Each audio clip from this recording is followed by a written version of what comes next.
But let me get into today's topic. I know it looks like most of the people here are on the call so far. So I want to talk to you guys about dealing with people.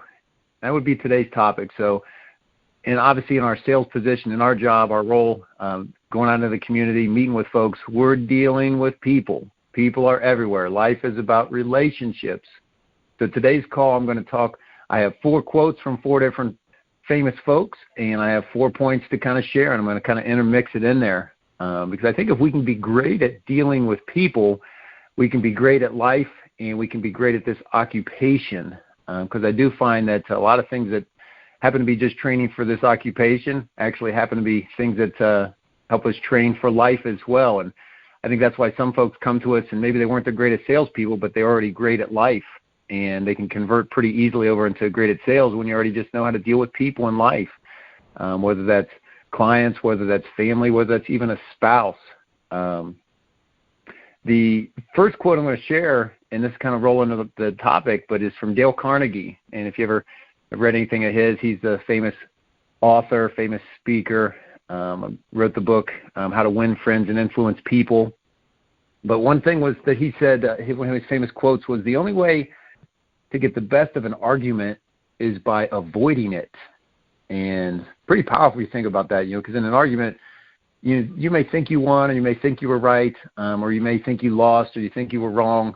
And of course, if you're married or been in a relationship, you've kind of seen different aspects of that. Or of course, even in a sales aspect, which is what we're referring to more, arguments, it's really hard to ever win. And even if you beat the client up and beat them into submission until they see our point of view, see that we're right, a lot of times they still don't feel like they won, that it was a win-win situation. So really, if we can avoid it, and some of you heard my talk in the past where I talk about objection grenades. And what an objection grenade is, what I refer to that is, if there's a point in the presentation where we deal with an objection before it actually even comes up. And so if we can do that, we're going to avoid the objection, or the objection or the argument later, because we can refer back to that point where we already overcame it early on in the presentation. So if we can do that, avoiding it, and that's what I'm going to talk about today in my 4 points, at least partially.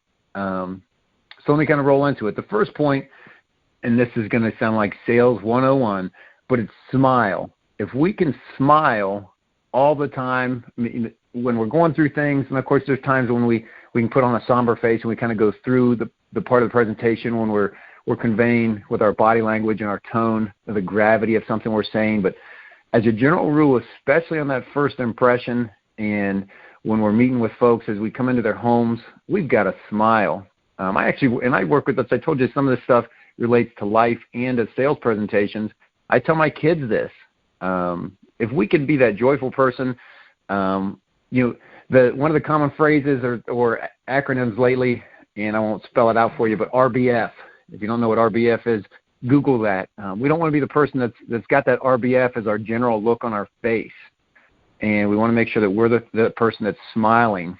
And if we can do that big, cheesy smile when we first meet somebody, you'll be surprised at the miles it goes. And then just make sure that if you can get into your heart where you've got the joy in your heart, then that's going to come across as genuine, which is what we're ultimately striving for, is to have that genuine smile, that genuine joy, that genuine just happiness of life that's transponding from us and being contagious onto our clients and the people that we meet. And I want you to test this, not just with our clients, but, and some of you already do a great job of this, so continue doing that. Don't stop. But I've worked with this with my teenagers. As we go through the store, you go through Walmart or whatever your local supermarket is, and just smile at people. Even in this crazy time with people wearing masks or whatever, you can smile and you'll still see faces light up even beyond the mask. Now, this time it's kind of weird. There's a lot of heaviness, but it still works. I want you to test this. If you put on a genuine, deep smile when you walk by somebody down the street, at Walmart, in the grocery store, and you can actually see them, their eyebrows just get a little lighter. You can see the joy transpond from you over to them. It's kind of a neat and contagious thing, so we've got to do that with our clients. The next thing that I want to do, so that was point 1. Point 2 is laugh. I'm huge that really, again, laughter is contagious. And if you've ever been around your group of friends or family and get around the kitchen table or get around in the living room. And once you get laughing, or even at a cookout, you get that laughter going, and it's just contagious. And what do you do when you leave that place? You feel like you've had a great time. If you've laughed and you've had fun, you're going to leave there where you feel like, man, I had a great time. And so if we can bring that to our clients, and again, a lot of times our clients aren't seeing a lot of people around. They're senior citizens. Many of them do not get out frequently. So if we can make them feel great, what's that one cliche? They don't remember what you said. They just remember how you made them feel. And so if we can make them feel laughter and joy in their heart, that's going to go miles and miles and miles for us, not only affecting their lives, but as well as making sales and making money. So, and I do this a lot. I just tell jokes. I have some set jokes that, and again, initially you may have to have some jokes that are pre-programmed into your outline of your presentation. You may have to have some things that you say, oh, here's where I'm telling that joke. But then after you do it for a while, you don't have to have it pre-programmed. It comes out naturally. It becomes in who you are and how your presentation flows. But, I just joke, and I'll just share a couple of things that I do personally. And you can put spins on this or use these, how they fit to your situation. I talk about, I've got 6 kids, and I have 3 girls and 3 boys. And so when I'm showing my family picture to the folks, I just go, yeah, we got 3 girls, 3 boys. We're kind of like the Brady Bunch. And then I just kind of laugh a little, and it gets them, and they usually get a little chuckle. Again, just small things like that. I also have another thing that I say kind of at the transition point in the meeting that kind of brings a joy, brings a little laughter. And I'll tell it like this. So usually when we get to that point where the client's kind of pushing me towards, and you can get to where it's time to transition out of the warm-up to the next phase in the presentation, I'll go, oh, you have to forgive me. I said, my wife, now I've been doing this 24 years, but my wife just says that, I said, you got to watch me, because my wife says, what do you do? Just drive around and talk to people all day? And of course, again, it just generates some joking, some laughter, because when I'm saying that they've realized that I'm just sitting there driving around talking to them, and if one of say I'm with a married couple and one of them maybe is more jokey or more laughy, then the two of us have a special connection, because I'm just kind of be on the jokey side and the talking side. And it's just kind of, if we can bring that humor, I think it just goes a huge, huge way in making people feel comfortable and helping us deal with people in a positive way. The next quote, I told you I got 4 points and 4 quotes. I'm going to insert quote number 2, and I think this is hilarious. And so quote number 2 is Popeye. And some of you younger folks may not remember Popeye. Popeye was a cartoon that I used to watch as a little kid, and I probably ought to pull him up, see if he's still on YouTube. Probably have some great stuff that was there. But Popeye was a sailor, and he was more of a commoner kind of guy. But one of his quotes he always said was, I am what I am. And he always said it sounded funny. His A's sounded like Y's. And he says, I am what I am. And basically what that meant was that he's not trying to be something greater than who he is. He was just, you got the authentic Popeye, because that's what he was going to say what he was. He was going to be what he was. And not that we don't need to get polished or we don't need to get better. But I think in point number 3 here, so number 1 was smile. Number 2 was laugh. Number 3 is we need to be able to relate. And so I believe that if we can go with that Popeye mentality of where we are what we are, we am what we am, that we can relate to people. And some of you have heard me say this time and time again, but if you've never ever heard me, I believe that there's a commonality between each and every person, that we can find something that we have in common. And that if we can find that thing that's in common, and again, initially, I think people have to do this. Some people do. Some people have to do this intentionally to try to find it, so you got that connection. But what I've found is that most people, once you've been able to do this, or if you already dealt with people, you instinctively are already trying to relate to people. And so in a sales presentation, if you can take what you've been doing and try to instinctively relate to this person, they're going to find that commonality that is going to help you deal with them and get through the presentation. And so, one of the things that I like to say, this is kind of a joke. There was when my wife and I, and we know how we got to be good listeners, and I'm not going to go into listening here, but there's a point here that I want to bring up that to show you guys that most people already know how to do this, how to relate. Have you ever been in a conversation and somebody says something, or they're telling a story about what they did or who they are, and then you've got something pop into your head that you want to now talk about? And so you've almost turned them off a little bit unintentionally. The joke my wife and I use, and I don't know where we got this, but we just say, you're kind of like you're so excited that you're ready to share the next thing you're going to share that you've stopped becoming a good listener in that conversation. And so the joke my wife and I always say is, okay, hurry up, enough about you, what about me now? And so we kind of say that occasionally when we can tell that the other person's something excited. Okay, enough about me, go ahead and talk about you. But if we can, as we instinctively, the reason we do that is because when we hear those stories or we hear those things pop up in a conversation, again, whether this is a personal thing or in a relation or in a sales situation, we instinctively already are doing that where we're relating because a commonality has popped up that we feel is important to share. And so in a sales presentation, we just have to control that a little bit so that it flows in and that we can talk to them about our stuff and how it relates to them. And so make sure you do that, just, obviously as good listeners, and be a little bit tactical about it. And I do, under the relate heading, I would say it's a great time to tell stories. I have a couple of stories I tell about some death situations that have happened to younger folks, older folks, things that happen instantly. I think, I tell a lot of stories, when I'm trying to find out if the client's got some longevity. I tell stories about my grandparents that my grandmother that lived to 100, and I had my other grandparents lived to 96 and 98. So just trying to different things where I use stories and my personal experiences and personal life stories so that I can relate and find that commonality. Whether it's motorcycles, whatever it might be, or hunting, whatever things that you enjoy, go ahead and find those things. And that, again, that relating is going to help you deal with people. So as I move on and I get to point 4, let me see here. So, well, let me share the third quote here before I go to point 4. So the third quote, and of course some of you guys know I'm a Bible guy, the Apostle Paul. And one of the things that Apostle Paul said, and some of you don't realize that Apostle Paul was actually a salesman, which is one of the reasons I really love Paul. He, of course, he would try to win people to the gospel of Jesus, and we're trying to win people to the gospel of life insurance sales. But some of the things kind of can relate. But one of the things Paul said is he says that I'm all things to all people so that I might win some.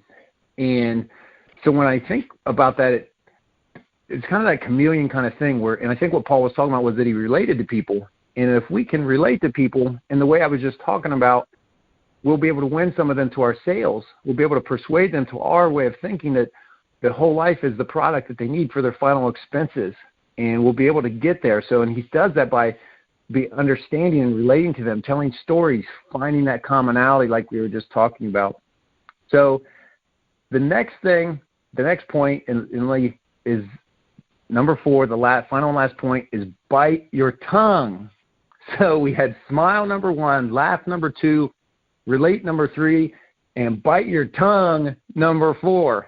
So there's so many times, and you can feel free to, this is obviously a sales concept, but feel free to take this into all your personal relationships, because there are times when it's time to bite your tongue, and you just got to put those 2 lips together and shut your trap, because a lot of times you'll talk yourself out of a sale, you'll talk yourself into an argument, you'll say something that you shouldn't say, and especially in a sales situation, there's times when we're just sitting right there, the client will say something that you totally disagree with, that's uninsurance related when you're just talking on a personal level. It could be about their spouse or their family, or what do we know, the whole religion thing, the whole politics things, just even their general life philosophy. I had a woman a while ago, and it's kind of turned into a joke with some folks I've shared the story with, but she was just, some of her food stamp budget had gotten cut, and she was really just beside herself about that now she was only going to get $20 a month of food stamps. And she looked at me and she was just amazed that her food stamps, she'd been on food stamps for so long. And she said, now who do you know in the world that buys their own groceries? And of course, I personally couldn't relate to that because, I have always bought my own groceries, myself and my wife. And from the food stamp perspective, it was like, wow. So I totally disagreed with that point of view. But I obviously just smiled. I was like, oh, my gosh, that's so crazy that now you're going to have to buy your own groceries. But I obviously, when she was to the whole point that everybody in her circle obviously was on food stamps, it was just one of those amazing things that I had to kind of put my lips together a little bit and just, I obviously didn't go, yeah, that's crazy. Get with a lot of the society where they buy their own groceries. And so, I mean, different things will come up like that. And again, our politic world has been polarizing the last two elections. A lot of clients have either loved Obama or hated Obama. Trump's the same way. People either love Trump or they hate Trump. And so, sometimes you got to deflect these things, and because you're going to find yourself probably on one side or the other, and just say comments like, "Wow, yeah, I think they're all crazy." So I think they all got crazy different motives or agendas. And so you've really got to be able to bite your tongue at the appropriate times and just figure out, if you polarize it and you get to the point where you're way on the one side, they're on the other side, you're not going to be doing all the other things we've talked about where you're going to relate to them. You're not going to be making them laugh, and it doesn't matter if you're smiling or not if they think you're a dirty dog and you disagree with everything they're about. So make sure you know when to bite your tongue, and especially because we meet some jerks. We meet some jokers, and I find it always best to again, just stay professional when necessary. Again, we are dealing with people, and just realize that the majority of the time, if someone's a jerk, it's not a reflection of who you are. It's a reflection of who they are. And we've just got to put a smile on, put on the Taylor Swift song, shake it off, and shake it off. And just like the water rolls off a duck's back, roll off your back, go to the next one, and not carry their funk with you to the next place. So I want to end this with the final quote, number 4 quote. I told you I was giving you 4 points and 4 quotes. And the final quote I want to end with is Zig Ziglar, really probably the captain or the admiral of sales and motivation. One of Zig Ziglar's, and most of you probably heard this quote before, one of his famous quotes was that you can get everything in life that you want if you will just help enough other people get what they want. And so I think, you could spin that, and there's so many different things in that specific quote, but ultimately, if we can be authentic and we can be, and yes, we all have our own personal goals. We all have our own reasons why we're in sales, whether it's family freedom, financial freedom, having more time, all the different things that we have goals we've set, long-term, short-term, intermediate, all those things where we've got things that are personal desires. But if we can really get what Zig is saying here and put this into our daily routine of the people, when we're dealing with people daily, then let's help these people get the product that they need. Let's help them where other agents have screwed them or hosed them, or they've gotten the wrong thing through a TV ad or something that came in the mail. And if we can truly help them get what they want and get what they need for their final expense and funeral needs, and of course, because that's the market that we're in, we will ultimately be able to put them in a better spot. And the more of those people that we help doing it authentically, honestly, to the best of our ability, with the best of our products, that then we're going to actually be able to receive the things that we want. We're going to be able to have the financial freedom to do what we want. We're going to be able to do the things with our family. We have the time and the freedom. And so continue helping our clients. And again, the more of those folks that we're able to do this with, the more of those folks that we're able to help, then the more likely we're going to be able to meet our financial goals. So kind of to wrap it up, I appreciate everybody kind of chiming in today. And again, in dealing with people, I'll just summarize it. Smile, laugh, relate to them, bite your tongue when necessary. And ultimately, if we can do this authentically, probably my favorite of the 4 quotes I shared was Popeye, and I'll end with this: just I am what I am. And so, however, if you're an a-hole or you're a jerk, you might need to alter that a little bit. And, of course, if you're smiling and you're laughing and you're being authentic with that, then that can be you are what you are, and you're going to be a great person, and you're going to be able to deal with people well. So thanks for listening today, and I appreciate all your guys' time today.